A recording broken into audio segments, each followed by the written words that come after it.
You do. I'm not sure, but yeah. I would get done. So, Hey, Garrett, can you hear me okay? but yeah, thank you. It's Chad. Hold on. We're having a few technical issues with the main system, so hold off on just a few minutes.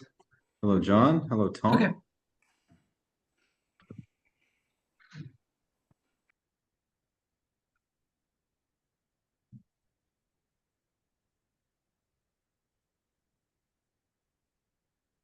Well, they sit on the broken water mains.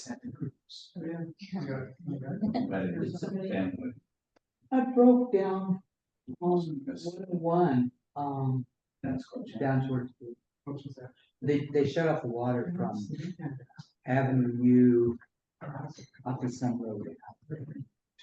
We went to the relief pool last night. They said, we don't have any water, so we thought, oh, we'll go someplace we have water. Yeah. It evidently ties in.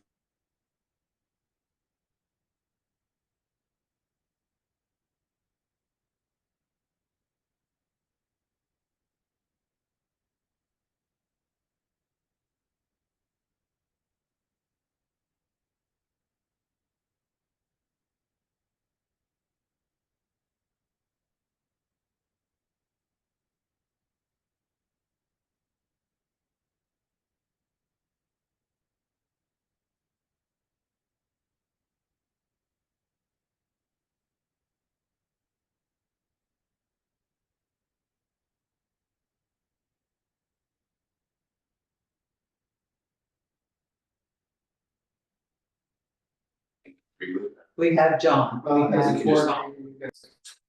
think this was just an anomaly. I think it's happened before. Yeah. Someone else. Us, and just the shoulders. That's Chad. Oh, that is Chad's. That's Chad's shoulder. Yeah. You're on there. Yeah. So you're I can move that, right, it's the other way. Shiny enough? Fix your makeup. Yeah. It could even be some other time in the summer. Yeah. That probably Chelsea also signed up to PT. Yeah. Okay, and I know it's pretty, it was in the summer, so again. My fault. This. Okay, Garrett, can you hear us okay on this one? Yep, I can still hear you. Okay, great.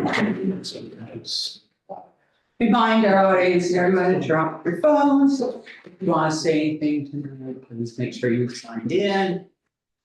Otherwise, are we ready to go, Chad? Yes, ma'am. Okay. It's 6:02. We call the order. The Gerhart Planning Commission, Thursday, August 14th. The Commissioner Frank's excusal will be done at the next meeting, as it's usually done, meeting that they're going to miss, so it is their part of the record rather than being done beforehand. So you just have to be really absent. Really, really absent. Really, really absent. Okay, otherwise, all members of the planning commission are here. John has joined us on Zoom. We also have Angelina, Chad, and Garrett. We have a consent agenda. The minute there were some adjustments, corrections to them that was sent out today, the financial report. And there was a letter to the city council that you got regarding, do I have a motion to accept the consent agenda as presented? Well, I have a question Yes. about the budget. Oh. It seems like the budget didn't have the full planning department listed. This? On the back. There's more on the back. The very bottom, is that it? Well, Yeah, it's full on the planning back is there, and then Oh, yeah, goes so to that- here, and it's- It's two-sided. yeah. Oh, okay. Oh, okay, so, yeah, my bad, I saw that as front, Yeah. okay. It was, I- you want to go Not my back. concern. About this, yeah. Okay. Is that okay with us? Oh, okay, all right. So yes, we do have it, of course, we just started the year. So we're gonna do- There we go. So do I have a motion? I'll move to accept the consent agenda. Eric has moved, do I have a second? Second. Emerson has seconded. Any discussion? Further discussion? All those in favor say aye. Aye. All opposed say nay. Yes, thank you. We're moving on to the staff. Chad, do you have anything to report to us? Just a couple things. The city has reissued the request for proposal for attorney services during the last period of time, which was quite short. We only received one proposal, and to give council a choice, we've reissued that proposal. So that's a 2-month process. But to that point, Drew Yelsner and Hammond with Chad Jacobs at the helm is going to continue to represent us. And who is that? I didn't. Chad Jacobs with Beardy, Selzner, and Hammond. And they're great. They take care of other cities that are in the area. And they may even consider representing us if they have the time. They're quite busy. Public safety building, as you may have seen during the last city council meeting, the city council decided not to go for the November agenda. It was just through talking with folks around the community and the city council wanting to give it one more try to maybe change the scope a little bit, try to reduce costs. We're also in communication with the Oregon State Building Codes Division to see if there's any exemptions that we can use for critical infrastructure status, whether or not that'd be a good idea. Long run is yet to be seen, but we wanted to see if there was any exceptions to help reduce that cost. As you might remember, that was about $9 million in the price tag for trying to get the soils amended for that idea. And then we're going to work with our architects and work on a survey, and we're putting together our plan of action for May of 2026. And that's it. Okay. All right, thank you. Angelina, did you have anything to report to us? No. Garrett, do you have anything to report to us? Yeah, just a few things. So going back to the flood hazard, section of our Gerhardt zoning ordinance, you all in June, I think, recommended adoption of an update to the flood hazard overlay zone text that would get us back up to the minimum standards reflected in Oregon's 2020 model floodplain ordinance, essentially to make sure that we have the basic standards to protect life and property from flood risks. And the recommendation was to hold off on adopting FEMA's new requirements to implement the Endangered Species Act. So we took your recommendation to City Council. They had a hearing. They recommended, they went along with your recommendation and had a first and second reading and adopted what you recommended that they adopt at their last meeting. They also had discussion after that they want to reconsider and potentially adopt the new FEMA requirements. We had some discussion with Chad Jacobs, the new city attorney, who presented not an analysis, is a very informal discussion, but a bit more of a mixed perspective on the risks that the city faces in not adopting the new FEMA standards. And so there's at least enough city council members interested in doing that we're going to bring an ordinance back to them at their next meeting that would give them the opportunity to adopt those new FEMA Endangered Species Act pick-em standards. And we'll see what they do. And I just wanted to keep you updated on that issue. For pickleball, there was also some discussion of pickleball and a potential for the Planning Commission to work with staff on new regulations to limit pickleball courts in residential areas or around residential areas, and the city council did ask that we work together on that. And so what I'm gonna propose doing is as a new business item at our next meeting, just sort of reestablish in a brief report some of the basic issues with pickleball and a few different ways that we could address it in our zoning ordinance, based on what we've seen some other cities do. And then we take the conversation from there. And you all are of course welcome to provide different direction on how you'd like to handle that as the evening goes on here. So ultimately, yeah, so the proposal is that we'll bring you some information and some alternatives now that we have city council's blessing to work on it. And then, we'd work our way to a final proposal and have our hearing potentially, and then city council would have a hearing and adopt any changes if you and they choose to do so. For the tree ordinance potential changes, I know you all are going to have some discussion on that this evening, and just as you get going on that, I wanted to offer that my recollection is last time we had discussed that you all would create a letter to city council to obtain their buy-in to work on some potential ordinance changes. And I just wanted to encourage you to potentially take a little step back from some of the detailed recommendations that are on the table in the packet, and try to just identify and spell out, even though you've had this in some discussion, but spell out some like one or two problem statements or objective statements, just so that it's clear when we're asking city council whether or not to work on this, that they understand what the point is. And then we would come back if they want us to and start talking about specifics. The specifics can be helpful in illustrating your all's sort of like the scope of what's under consideration.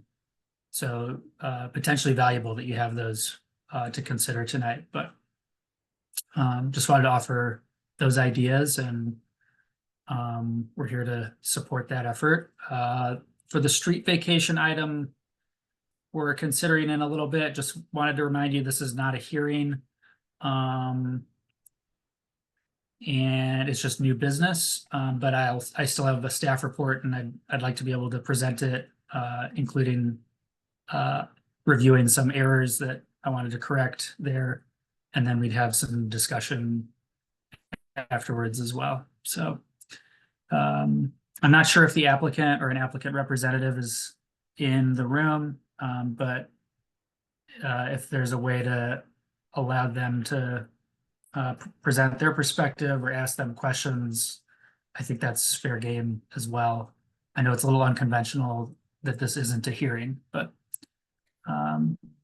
try to follow the same principles of giving everyone a chance to talk and have open discussion about the issues.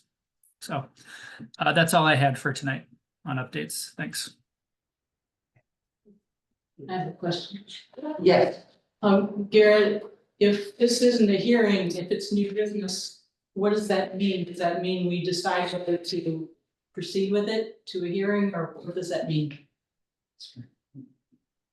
The action on your all's part would be Okay, it's okay, Garrett. Ginny just. Okay. It's okay.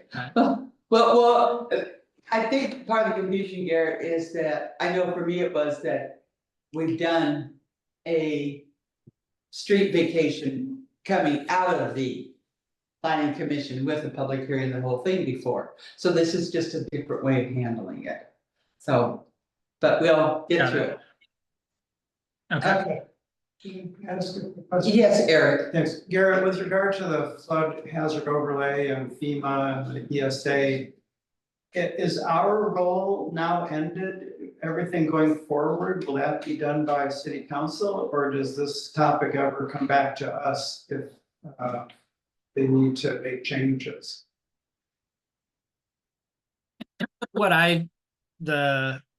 The new action that I said is coming at the next city council meeting. It looks like they're gonna consider whether or not to just go ahead and also adopt the Endangered Species Act pick'em based standards, and so that wouldn't be coming back to you. They took your recommendation, they went with it, they adopted what you recommended. That was based on, I think importantly, that was based on our prior city attorney's recommendation. It was clear enough to me, basically saying like, yeah, you should probably hold off on doing this. And they have a new perspective now from a new city attorney. We are starting to see a couple more cities go ahead and adopt the model ordinance that implements the Endangered Species Act. And I'm seeing how we can work with it and implement it. And so that'll be up to them. If, you know, there's gonna be a lot of lessons learned in Oregon in the next year about how that works on the as applications get processed throughout the state for floodplain development. And FEMA is also finalizing their environmental impact statement and their final guidance on how local governments are supposed to implement the Endangered Species Act. So that acronym PICM stands for Pre-Implementation Compliance Measures. Which suggests, and I believe that ultimately there will be just the implementation, the final implementation compliance measures that they want everyone to use. So I expect there to be changes in the coming years, either that we initiate based on lessons learned throughout the state, or at least that FEMA asks everyone to initiate based on the final environmental impact statement that they're working on. So I'm pretty certain it will come back to you for a completely new process in the next few years. Okay, thank you. Yeah. Anything else? All right, moving on, commissioners, does anyone have anything? No? Okay, visitors' comments, visitor doesn't have anything. I don't know who else is on there, I could see you had some other people on there. And a phone number, and you want them to have their hands up. Okay, all right. So we don't have any public hearings, we don't have any unfinished business.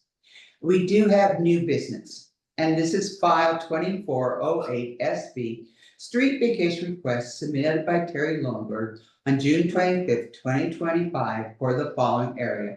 Hemlock Avenue is laid out on the amended plat of Woodland Park addition to Gerhardt Park, blocks 1 to 10, inclusive, as recorded in book 7, page 27, Clatsop County plat records from the south line of 6th Street to the south line of lot 5, block 4 on the east, and lot 42, block 4 on the west.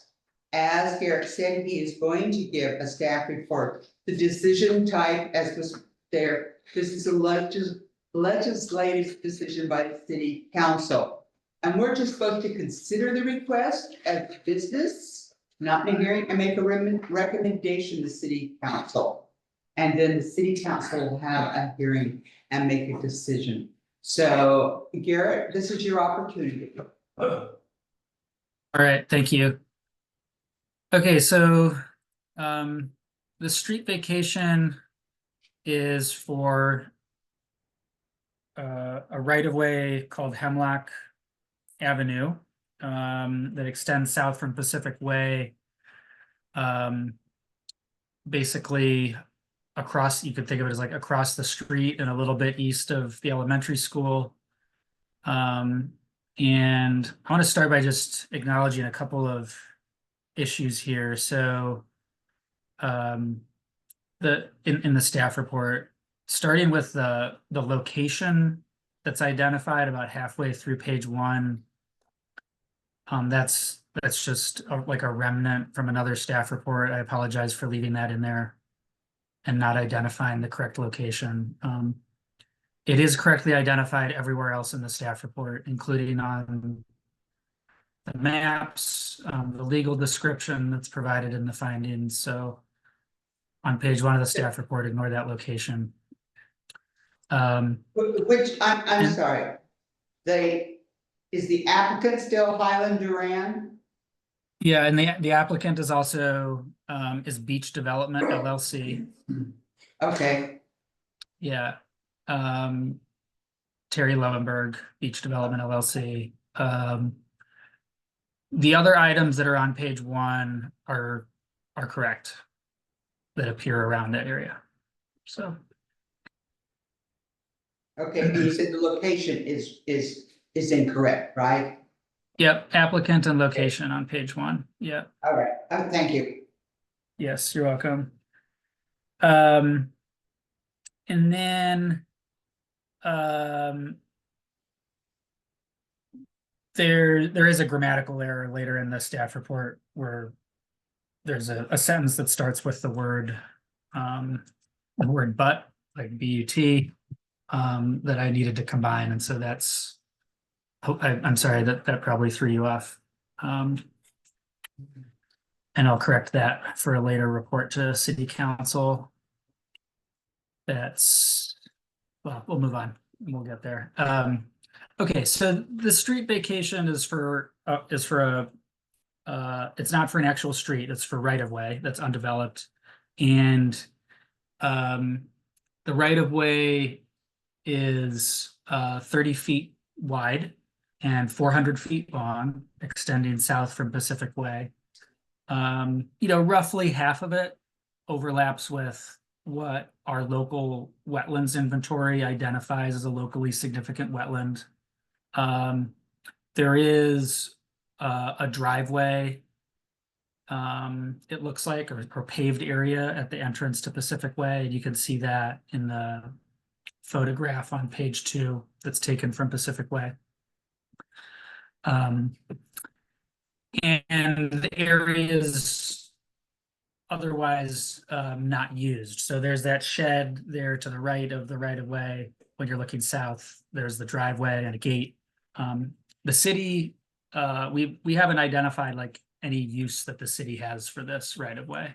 And so just to give you some perspective, it's not in the transportation system plan for future pedestrian trail transportation improvements. It's not in the Parks and Recreation Master Plan. We don't have water utilities there or plans for water utilities there. And yeah, so that just a little like perspective and background. The second page has a photograph looking south from Pacific Way. I walked out there last time I was in Gearhart.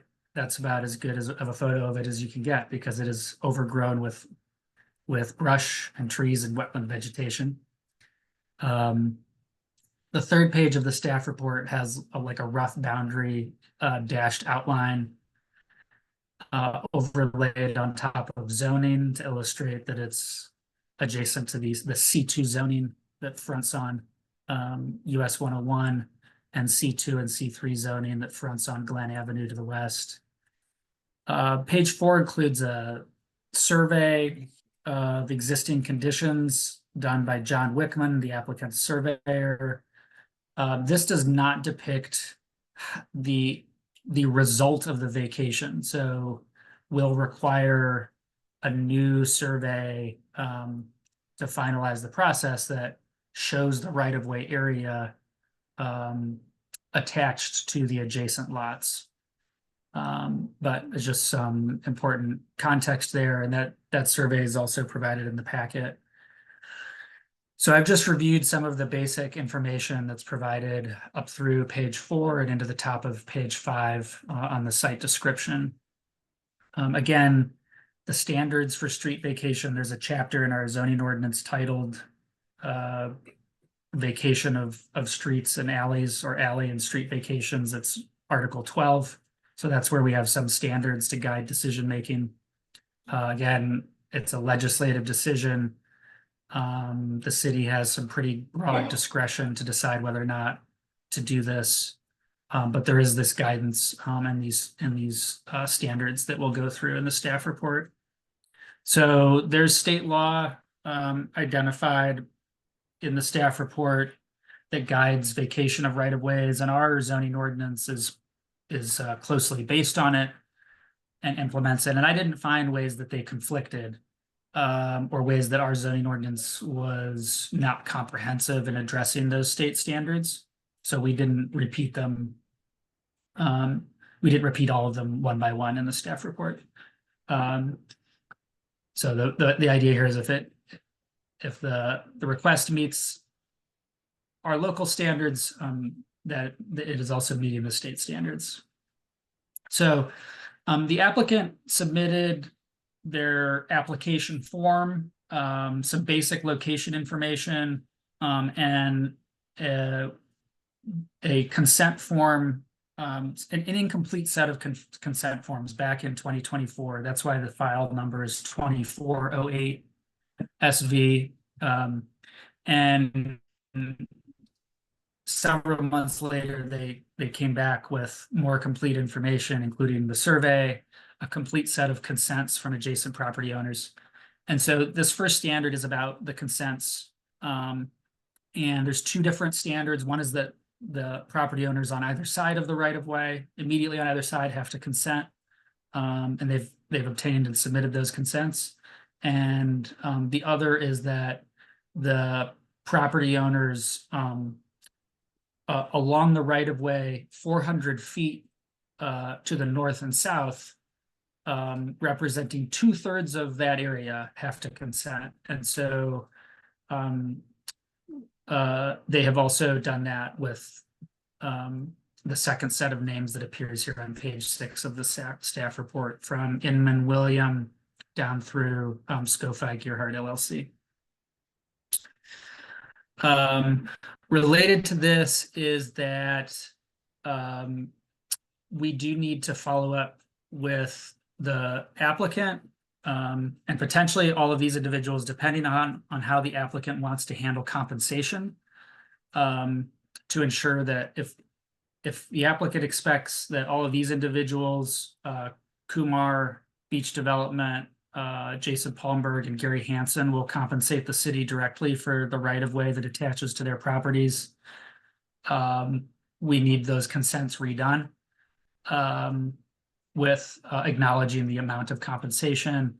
If the applicant is going to compensate the city in full and has some agreement with those property owners that they're going to transfer through a lot line adjustment their portions of the right-of-way to the applicant, and the applicant's just paying us directly in full, then we wouldn't need those consents. But so there's some follow-up work to do there. Our understanding is the applicant wanted to get a sense for whether or not this would probably get approved before a whole lot of additional work was done on it, like doing the final survey that illustrates how the property is going to attach to adjacent, how the right-of-way is going to attach to adjacent properties. Let me interrupt you there, Garrett. Yeah. You said Kumar and Hansen, but the right of way does not go to their properties. Do they still get something? So it's actually that it's that the principle of this criteria and finding is that when the city vacates a right of way under state law, the right of way area automatically is divided in half and attaches to the adjacent owners. And so those adjacent owners are supposed to compensate the city for obtaining that right of way area. That's not what you're asking. That's not what I'm asking. Only Beach has asked for it, only on their properties. Beach and Palmer. Well, also Palmberg and Hanson, but not Well, Kumar. Well, Hansen, you're right, but not Kumar.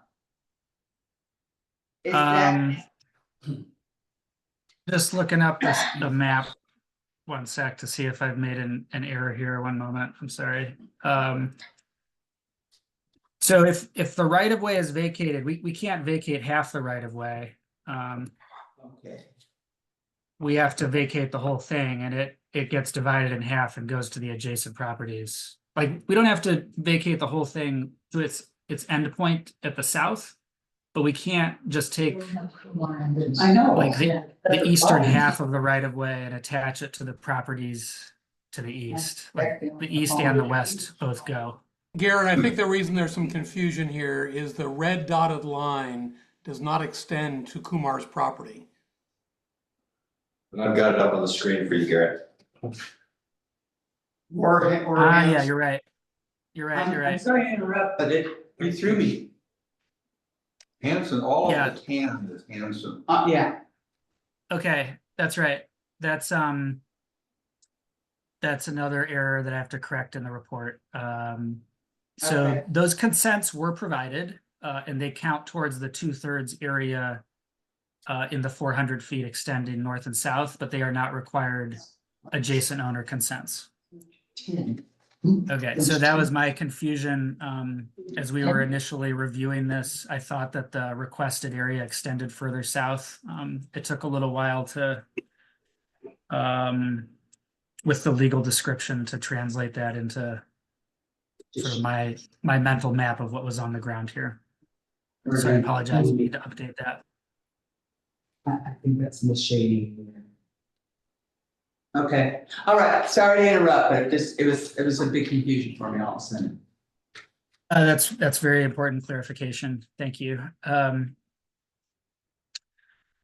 Okay, so they have the consents. There's a little bit more clarification we need on how compensation will work, and that has implications for at least Jason Palmberg's consent.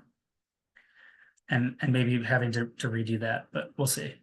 Okay, so moving a little bit further through to criteria I wanted to highlight.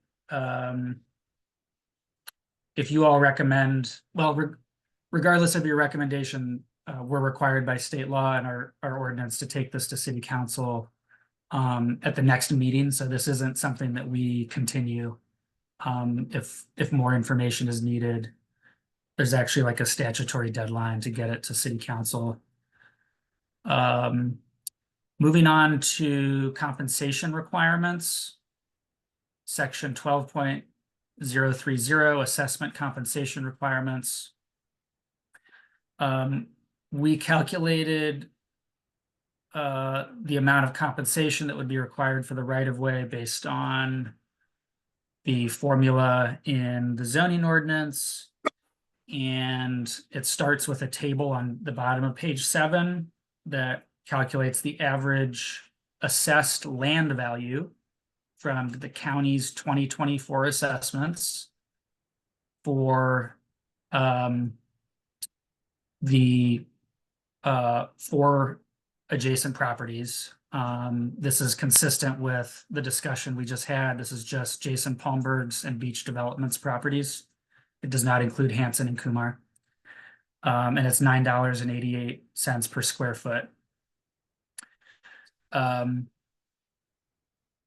Applying that to the square footage that would be assigned to each of those properties, $9.88 per square foot times the length of basically the area of the right of way that would attach to each one. So you can see the first row is for Jason Palmberg, and that would be the entire like western 400 feet, I think is what we have there.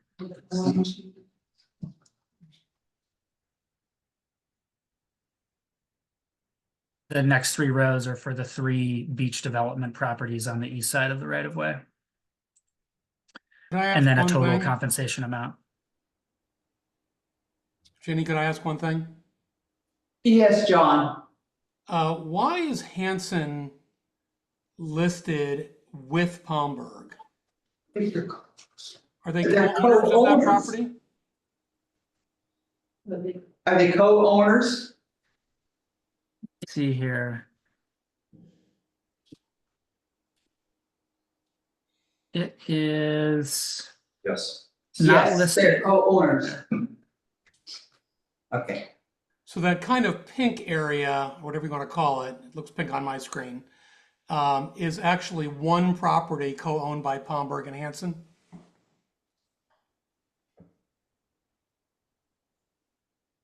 I think it's actually the pink Let me area confirm. plus half of the tan area.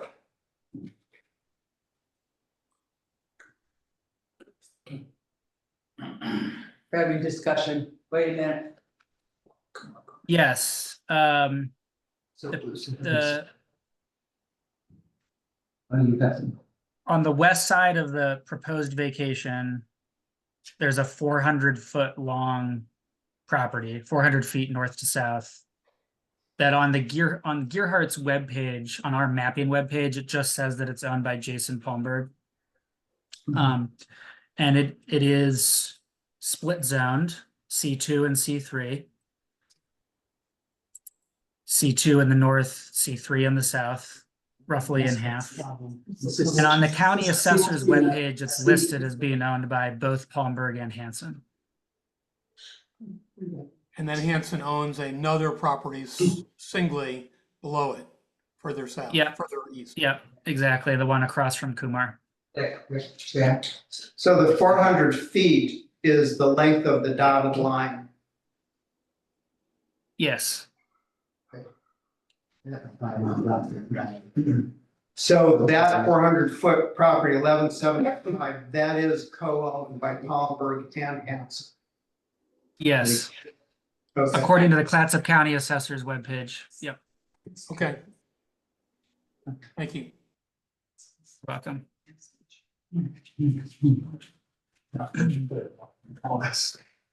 So is this total that you're creating there, is that money the city gets from all these owners?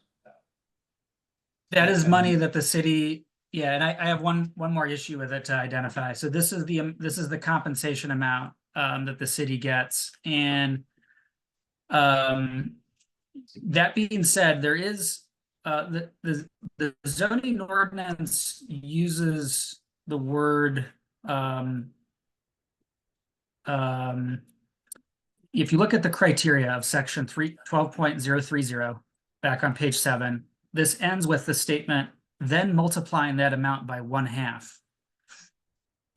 And my interpretation of that was that that's for the purpose of identifying like half of the right of way that gets assigned to each property owner.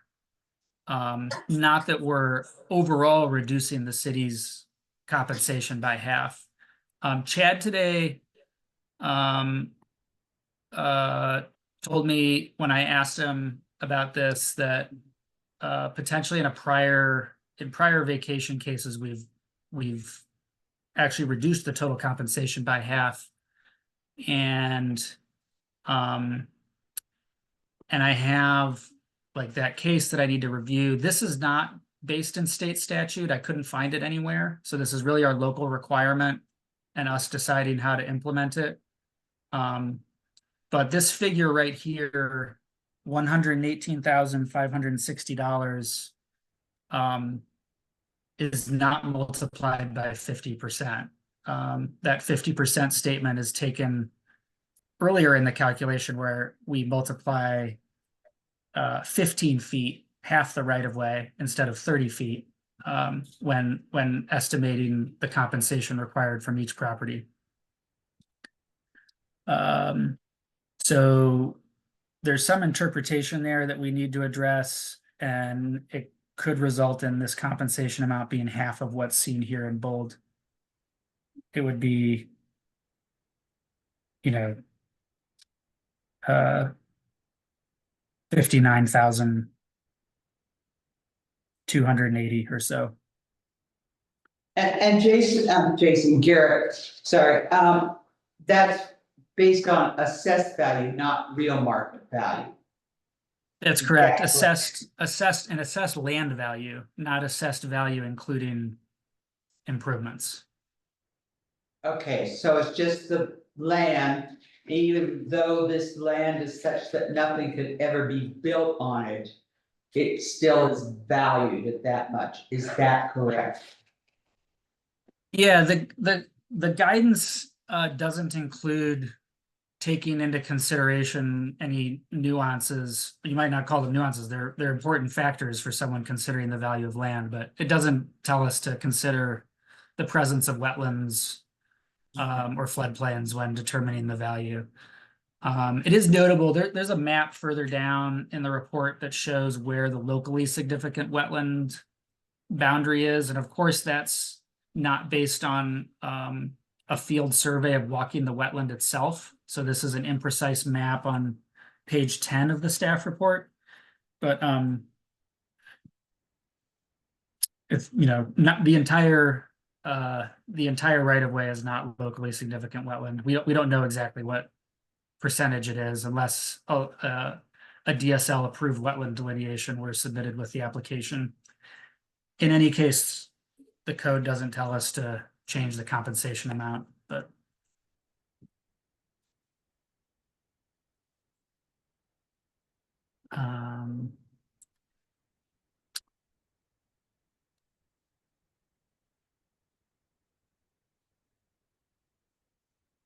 and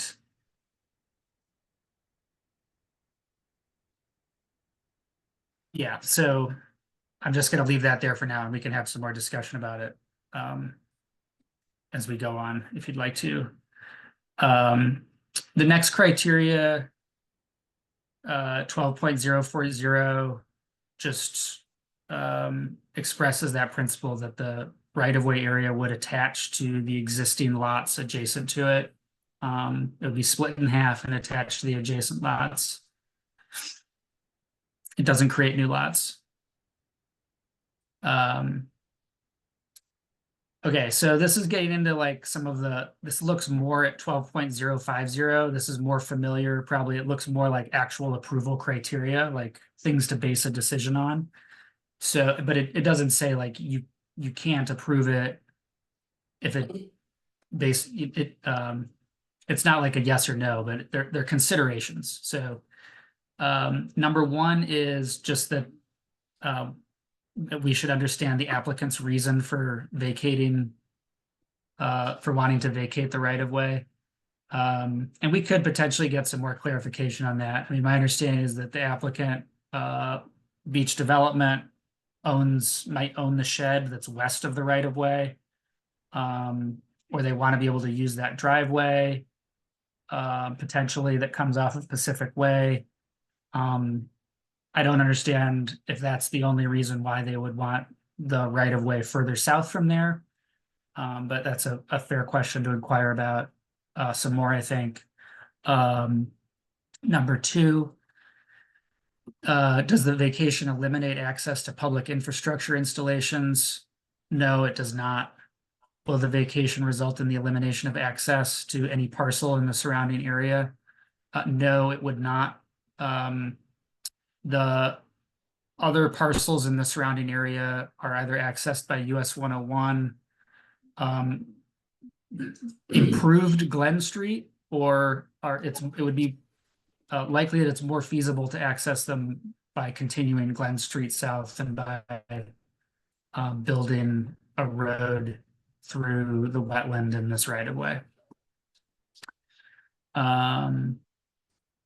Would vacation inhibit the future development of infrastructure or future development of land surrounding the vacation? No.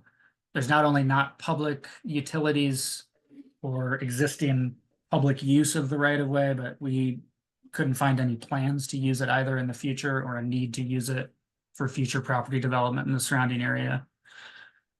There is a power line and a gas line running through the right of way to Beach Development's northernmost property.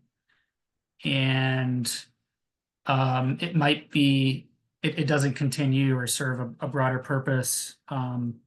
As far as we know, we would, as we're noticing the city council hearing, we'll notify utilities as well, and they would have a chance to speak up if they had an issue here. But the applicant, if the western half of the right of way there near Pacific Way is attaching to Jason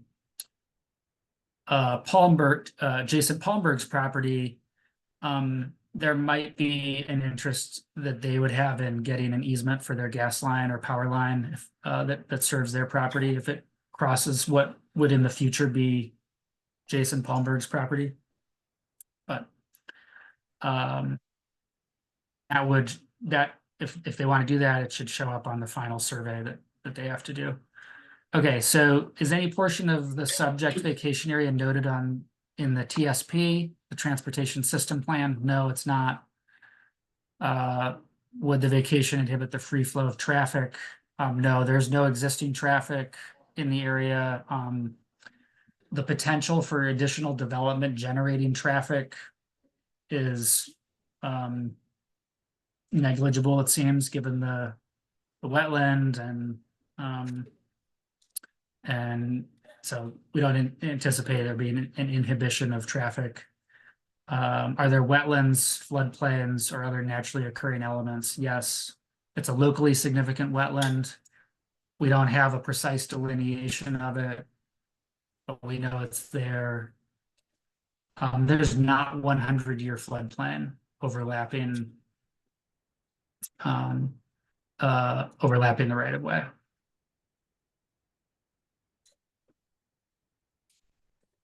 All right, moving on to number 8. This is at the top of page 10. Does the proposed vacation create a buildable lot or a portion of a buildable lot? No. The vacation would attach to the adjacent properties. And the applicant didn't submit with the application like any kind of partition, lot line adjustment, or anything like that. So for the purpose of this decision, you could imagine it just being split in half and attaching to the adjacent properties.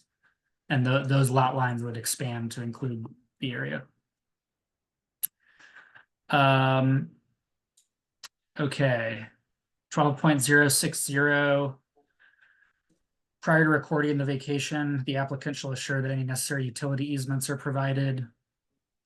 We don't think that there's any that are necessary from a utility owner's perspective, but perhaps they have an interest in doing so, as I alluded to a few minutes ago. We did recommend as a condition of approval, this is very precautionary and might not be necessary. We're looking into it some more, but that the city retain some kind of access easement, either in the location of the right-of-way itself or across some other property from Glen or US 101 to access the remnant portion of right-of-way that would be left to the south of this vacation. So it'd be like an island down there.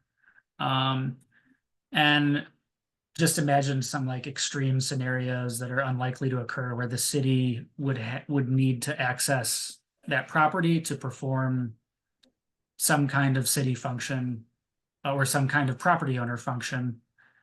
And it would want to have the right to get there. And so we're gonna consider that some more. You're invited to weigh in on it. We'll ask the city attorney who hasn't reviewed this yet. But that's a recommended condition of approval, is to have some kind of access easement for the city, just for the city, not for the public, to access the remnant right of way. Okay, the applicant shall provide a legal description. They did that. It's notable, you guys are probably familiar with this, but on the original plat, Pacific Way was referred to as 6th Street.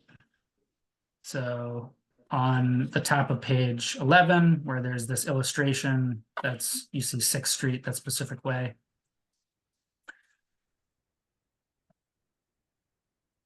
A certified copy of the ordinance and legal description. This is an item that would be taken care of later if city council approves the vacation. Item 12.070, public access to beaches, lakes, and shorelands. Okay, so it's evident there's no beaches or lakes here. We didn't investigate that beyond just knowing the area, seeing it from the street, looking at aerial image. For shorelands, getting closer to the estuary, you're always interested in understanding if the wetlands are counted as coastal shorelands under State Goal 17, because public access to any form of coastal shoreland is not to be vacated without ensuring that there's some kind of compensation or mitigation that retains a like public access to the shoreland. So we did our homework on this, and these wetlands that are in this right of way are just Goal 5 locally significant wetlands. They are not Goal 17 coastal shorelands, and so there's no obligation under state law to retain public access to the wetlands. And that's, section 12.070 in the staff report. There's 5 criteria, you could say, listed in a row, and we dealt with all 5 in a single finding in the middle of page 12 that I just summarized. Okay, so conditions of approval, we're recommending for now a private access easement that we would need to discuss with the applicant how that would work. And I think it's fair to consider whether it's necessary still. And also just acknowledging the conditions of approval that we have not mailed the applicant or the other adjacent owners a statement of required compensation yet. And that's something that we're trying to get out early next week.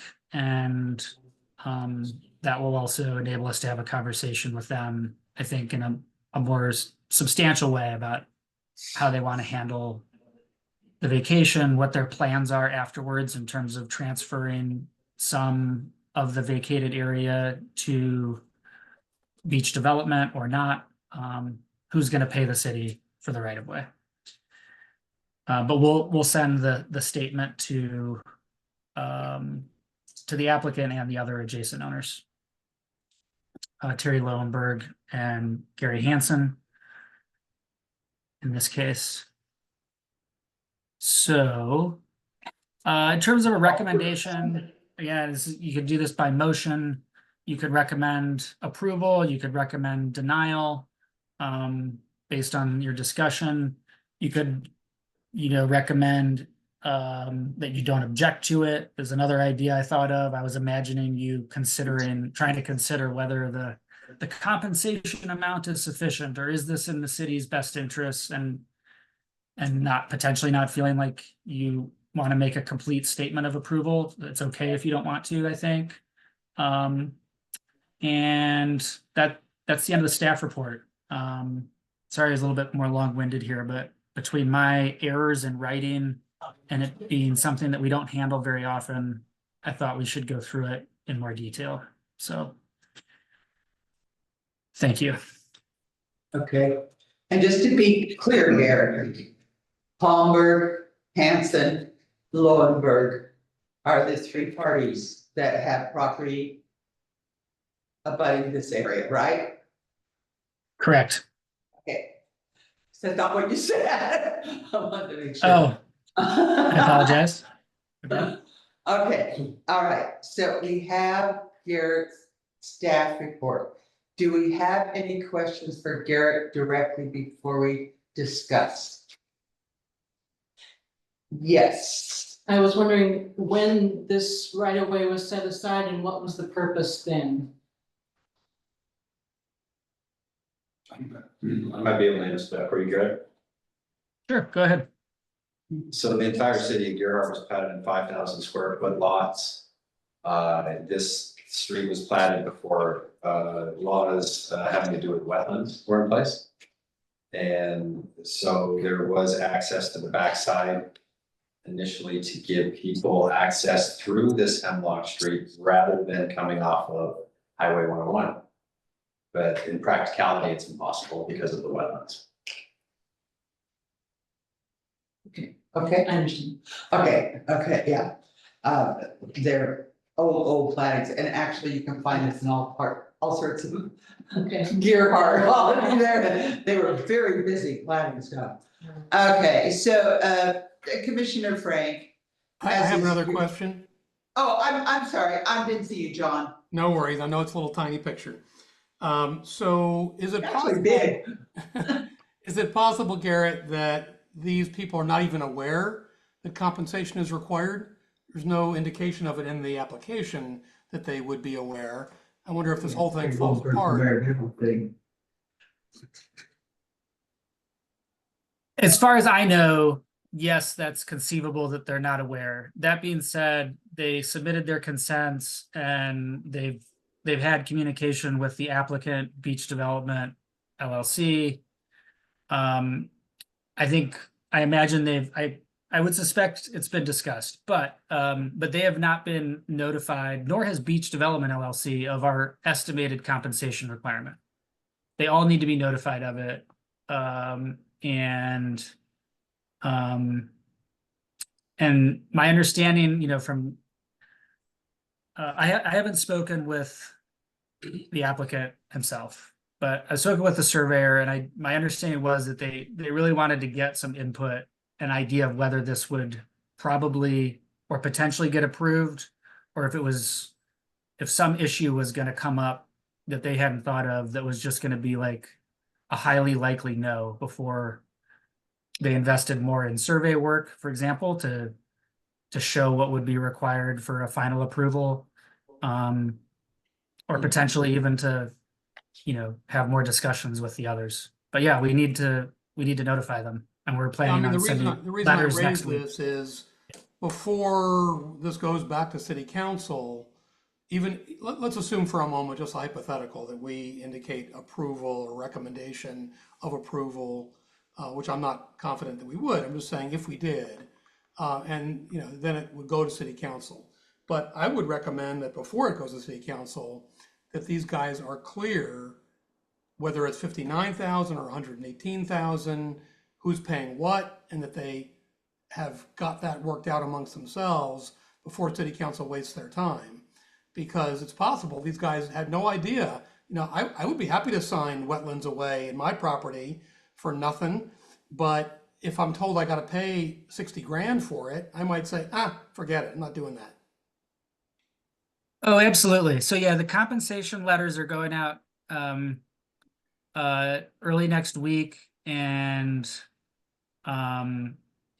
we have to have a conversation before city council with the Okay. applicant. That was my only And point. yeah, And you'll yeah. make sure that that 0.5 issue is resolved before those compensation letters get out. Yes. Okay, that's it for me. Well, Garrett, Let's go on. Okay, is this a question for Garrett specifically? well. Yes, Russ? Yeah. Okay, ask Garrett. Ask Garrett. If if the compensation letters are going out next week. And so we don't know if the prospective property owners are gonna, be nay or yay. So what are we doing? The applicant, the applicant applied and paid the application fee, and we're trying to process it in a timely manner. I should have gotten the letters sent out sooner. But I didn't, and I think I think it's still okay for us to continue moving through the process now. The applicant is the one that applied. And Okay. The last time I And they- talked to Mr. Oliver, and they paid he for was it. aware. He was aware there'd be a charge. I can say knowing Terry Lowenberg, he knows. Yeah, of course. Do you agree? So, yeah, I would say he probably knows. So let's just have some discussion before we have any motion or anything. So, Dawn, do you have anything you'd like to throw in? I guess I have a couple of things. Both of these landowners are developers, and they understand that you have to pay for land. So I'm just gonna go out on a limb and presume that they understand that, or at least can recognize that that's probably likely going to happen. I guess the question I have is why, and there's nobody here to ask, but if you look at the survey, this northernmost building is over the property line. So it appears, it's a little hard to tell. per the survey, so is it, because what I'm thinking is. If they extend their property 15 feet all the way down and then Palmer comes in. That's probably gonna have an impact on their tax assessment. Meaning they'll pay more property taxes. Cause it'll be a larger piece of land. You know, so, and then they have to come to the city for this land. So I'm just kind of curious what the motivation is and. I mean, I can guess it's probably just to try to get this one building in. You know, its proper place, you know, within the property line. Otherwise, it's, I mean, I really did kind of dig this old Earhart map, I mean. It's just like, wow, what a long way we've come, you know, this was pre-planning commission, I'm sure, but And it was obviously. known as Sixth Street at one time. Yeah, and gosh, imagine if those were all houses right here, but you know, I've been by there and that's always just been, there's a little tiny creek in there. That sometimes is dry, sometimes has water in it. It doesn't serve any other purpose except for maybe a wetlands purpose, but to give those property owners. Get one building in compliance and I don't think the city needs that road.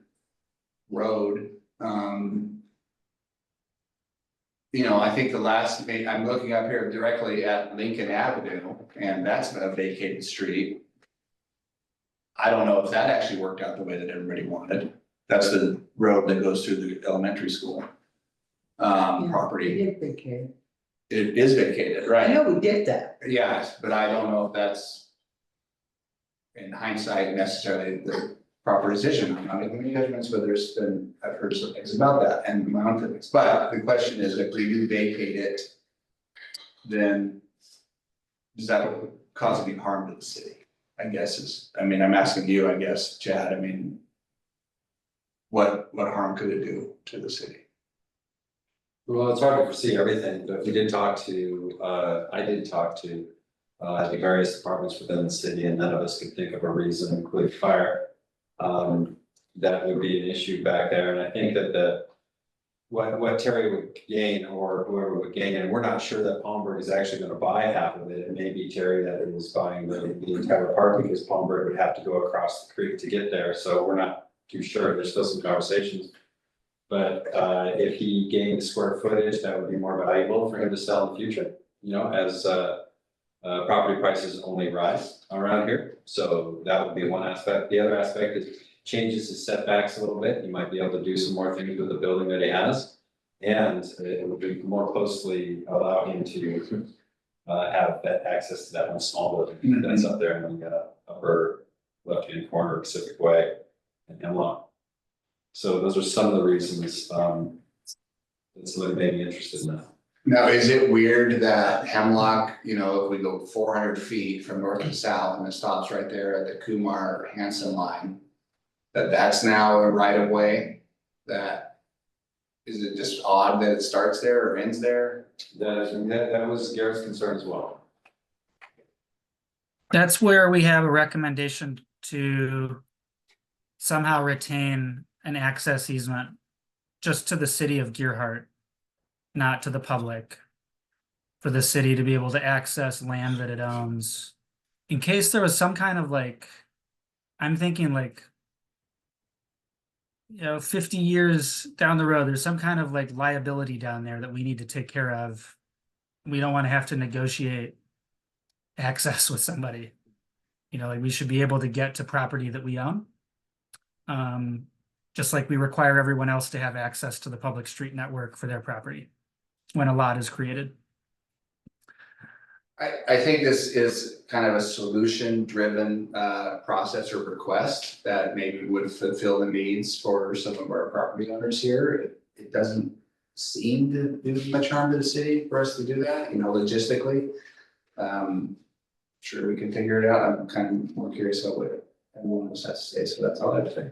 Okay, thank you, Don. Eric? I don't know if it's germane to our decision-making process, but I'm just a little puzzled or curious as to why why they want all 400 feet, most of which is the wetland.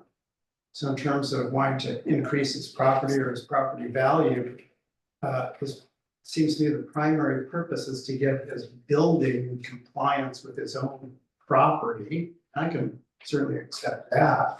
But it's like, why spend the money to buy all this extra land that literally nothing, that seemingly nothing can be done with, being a wetland? So I'm just a little puzzled by that. Otherwise, given what Chad has reported and all the other city officials and departments, I can't see anything wrong with it. I can't think of anything either, but I certainly would support maintaining an easement, because if we have a right of way that's an island that we have no access to, even though there may never be any purpose for it, just seems intelligent to make sure you have access to property that you own, that you're responsible for. So I would fully support that, doing that. Otherwise, I don't really problem other than my puzzlement about why they want it all. Thank you. Emerson? Well, I guess considering that the city hasn't identified any particular need for this. And if we could keep an easement. So the city would have some access to what is still in their property. I guess I would favor.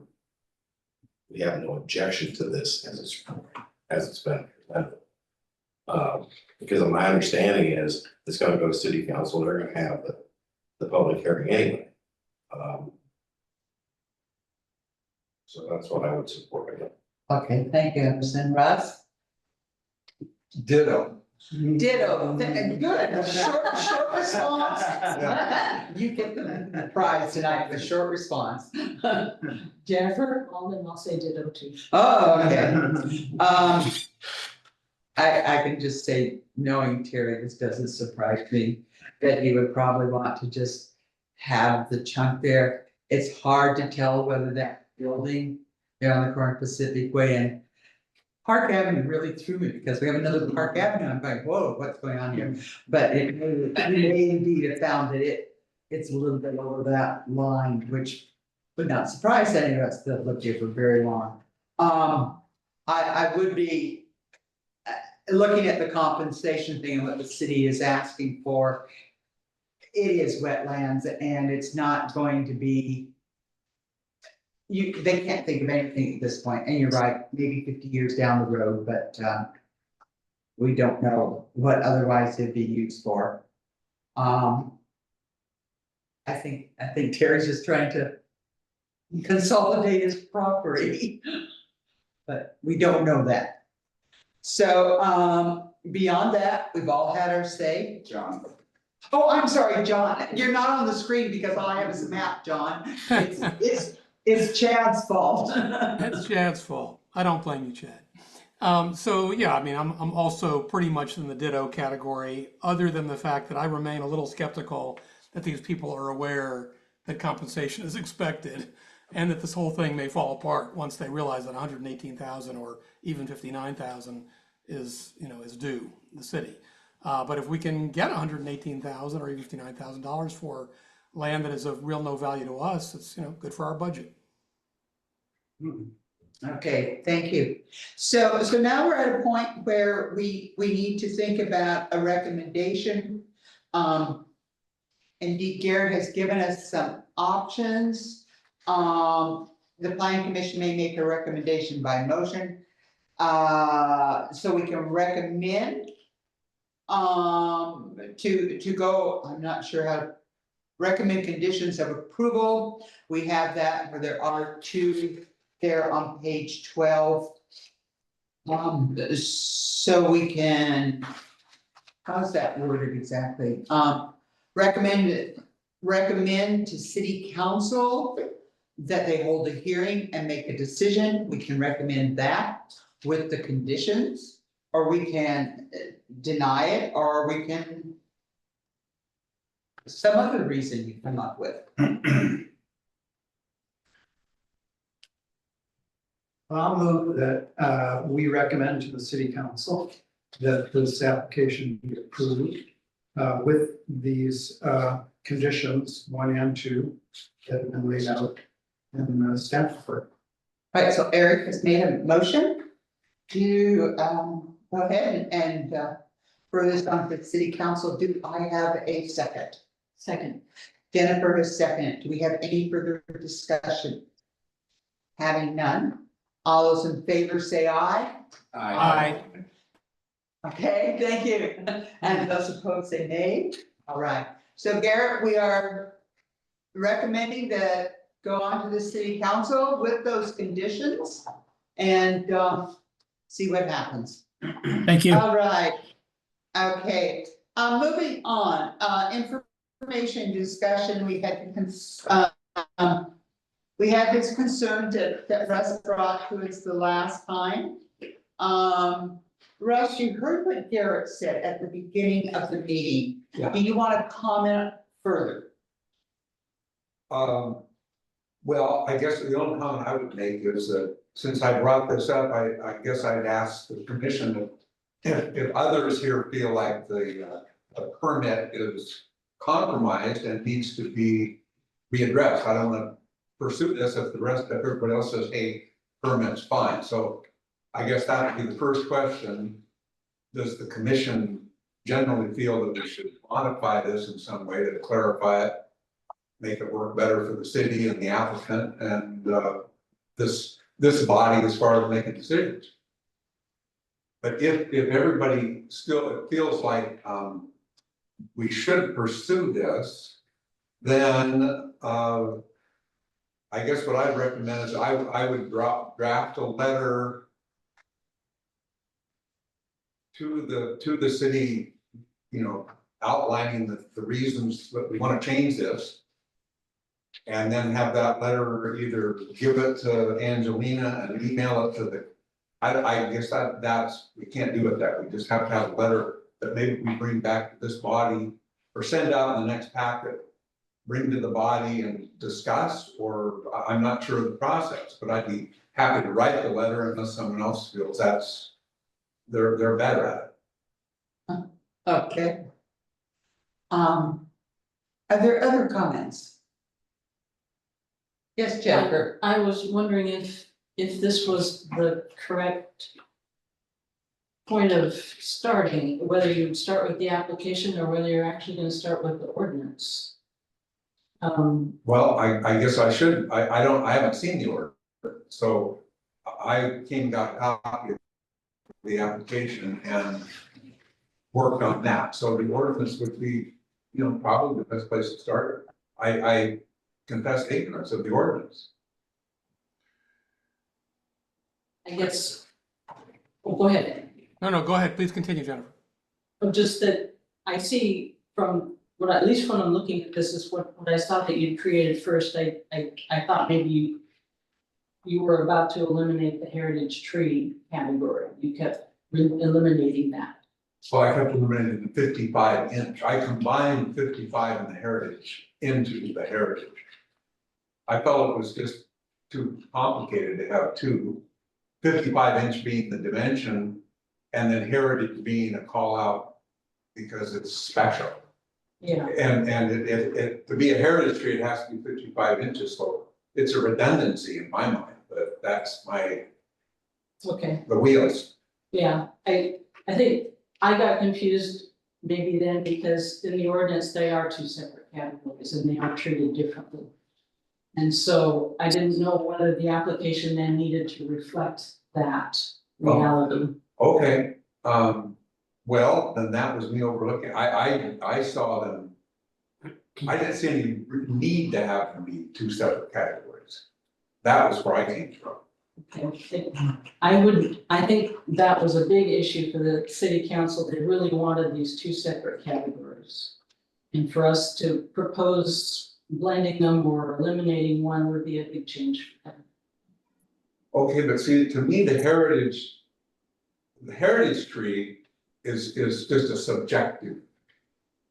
It's actually an application that goes to, Eric, help me maybe here. It's an application that the owner of a property makes, that they want their tree designated a heritage tree. And that status puts, and it is 55 or over, but that status then means if it's granted, there's a hearing. If it's granted, then if that tree is to come down, they have to have a public hearing to take that tree down. It's another step beyond 55 So inches. that's in the ordinance, not That's in in this the application. ordinance. That's in the Oh, okay. ordinance. Well, then that's me not, going through the whole process.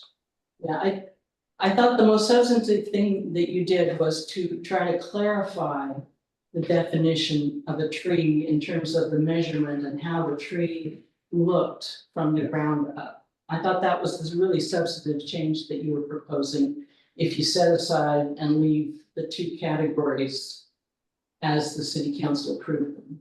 Okay. Well, okay, so I admitting my ignorance to the ordinance itself. But so there's a process where we're gonna say that tree I have, I want to have it declared a heritage tree. Yeah. So who would do that? The owner of the property. They have the right to request that. And so they would they would stifle themselves essentially. Say, okay, that tree now, if I ever want to cut it down, I made it a heritage tree.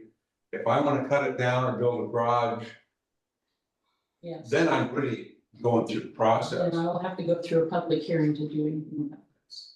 And I. Well, I guess do you that could remember- happen. Do you remember if it transfers to another owner?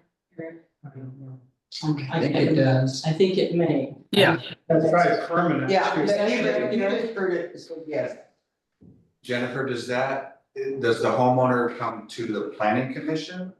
Designate the heritage tree? Who do I think they go it's- to? I don't remember if it's the planning commission or the city council directly, Okay, it's one of them. but it. I can read the code for you, if you like.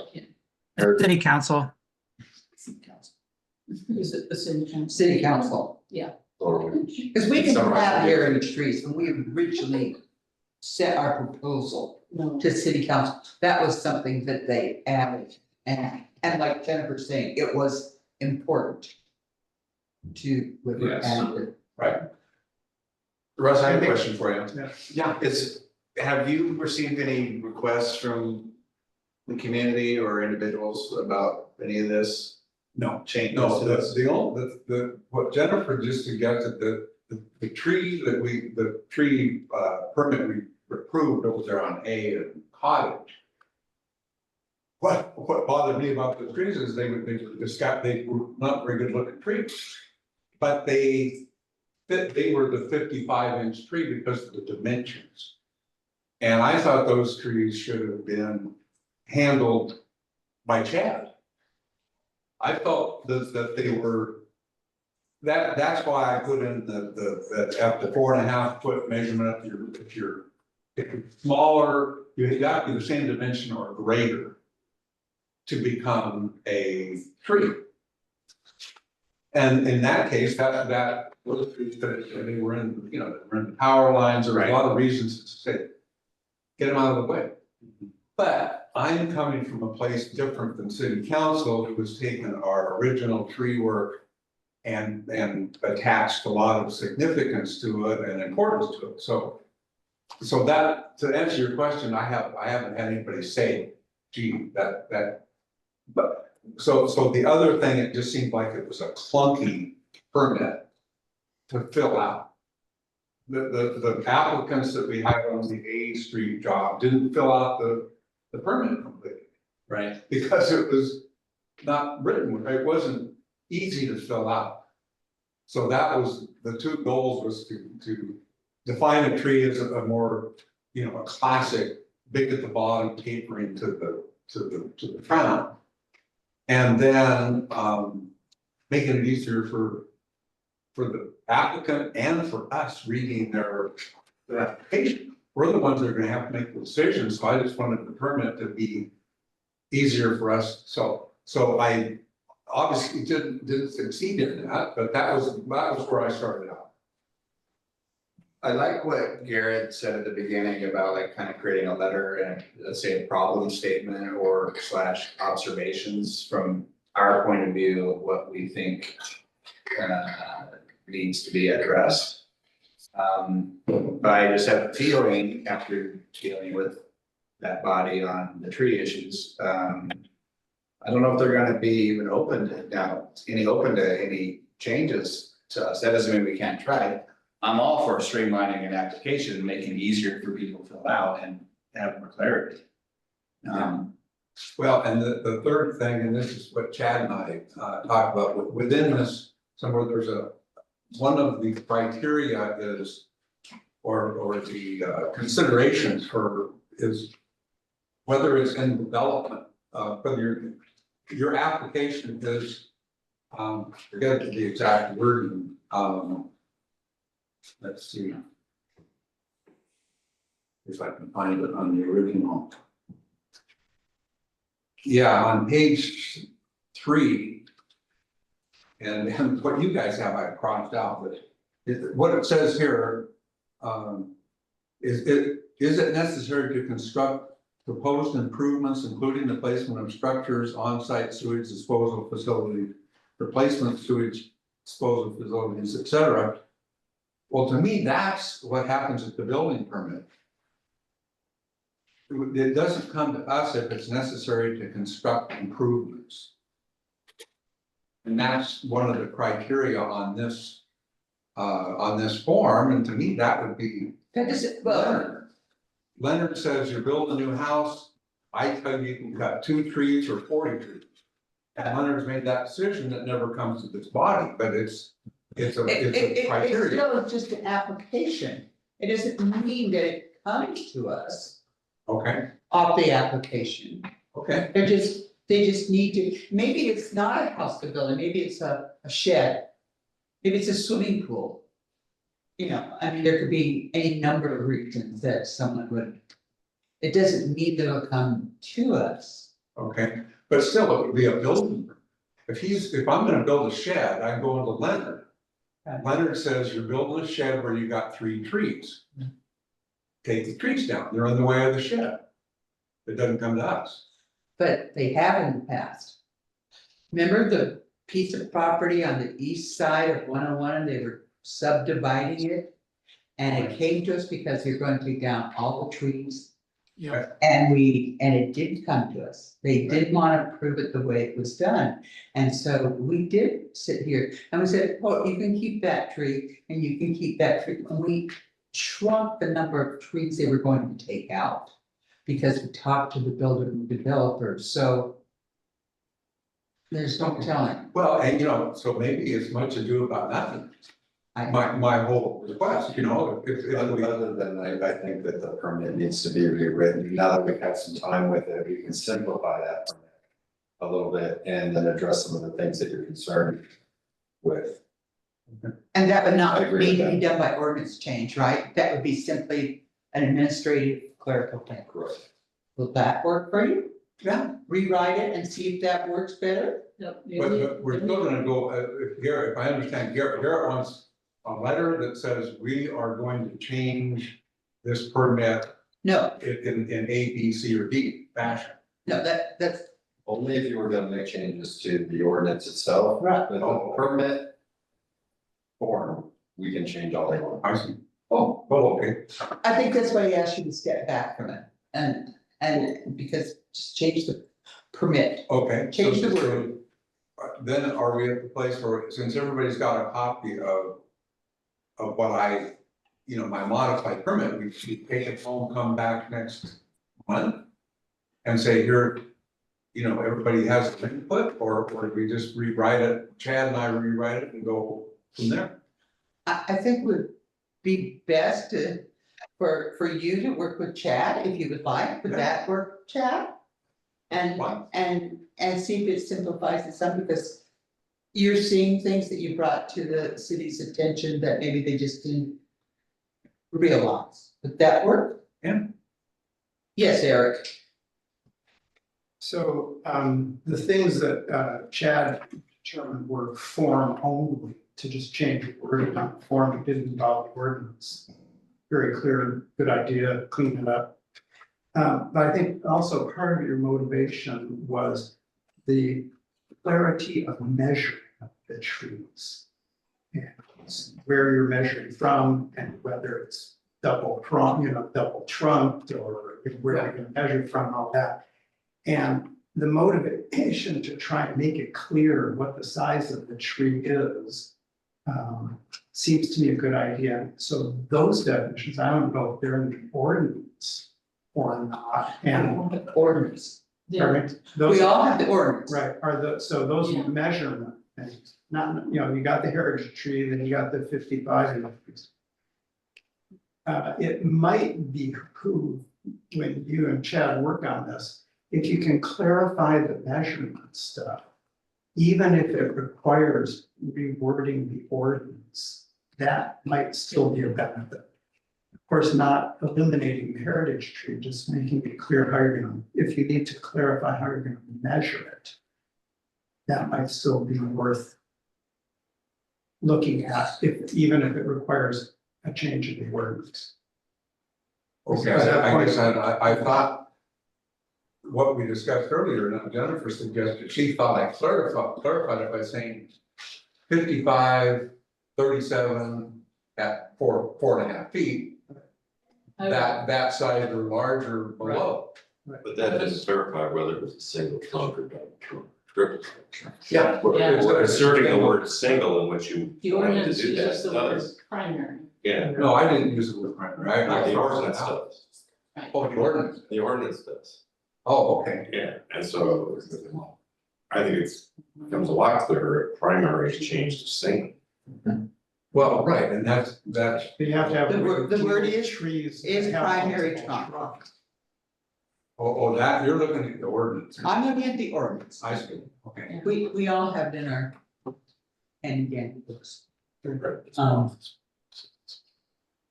And I just sent that to you, Russ. Oh, you. All right, so my only suggestion being, I see. if there needs to be clarification on how to measure, I would encourage Russ and Chad Well, to okay. work on that. So even I if will it might have that, require an ordinance change. I will have that done, or I have it now on my phone. But I'll use that as a model or as a baseline. All right, okay. All right. So we're done with trees for a little bit. Well, I do have one. Oh, quick yes, question. Don. Is there any information, Chad, you can share about the First/Second Street property abutting the Atuxet Creek that? No, as a matter of fact, I was thinking about that today. I know that North Coast Land Conservancy had a board meeting and they were going to discuss this. I don't know what came out of that. All day long, I was trying to make some phone calls to see if I could learn more, but I couldn't get there. There's been no news coming from my side, either from the developers or North Coast Land Conservancy or those that were trying to work with that. So I don't know, but I will find out. There was a write-up in the paper about that there was an agreement, potential agreement reached that would save some of those trees. Don, for the purposes of our minutes, could you please clarify what you're talking about? I know what you're talking about. I don't know what I'm talking about. Okay. Fine, Don doesn't know what he's talking about. Yeah. So with the 10th Street developments where folks were wanting to save trees there, there is Second Street. I thought it's Second Second Street. Excuse me. There is conversations involving North Coast Land Conservancy, a group of citizens that are trying to raise money, and the developers to potentially buy that piece of property and protect it, preserve it as it is. And I have not heard of anything that has come from that yet. The city submitted a letter to North Coast Land Conservancy saying that if their initial plan was to work this deal, have the transaction, after the transaction, then go ahead and give that property to the city of Gearhart. And we submitted a letter, and by we, I mean the mayor submitted a letter saying that we would be very interested in exactly how that looked. We're not sure, we'd have to have some conversations, but yes, we'd be interested. Okay. Okay. So is that your concern? That did, I wanted just some little clarification. I would Okay. also like to acknowledge David for coming to the meeting tonight. Thank you very much for coming. Tom's there. Are there any other concerns of the commission? That's a question. Are we gonna get the pickleball thing back or is this gonna stay with? That's what he said. The city council has agreed to go ahead with it, so he will be bringing to us the next meeting information about other ordinances, and we'll go ahead and we will have a public hearing down the road on it. All right? Anything else? John, anything? Nope. Nope. Okay, it is 7:30 on the clock and we are dismissed. We're done. Thanks for. You okay with that?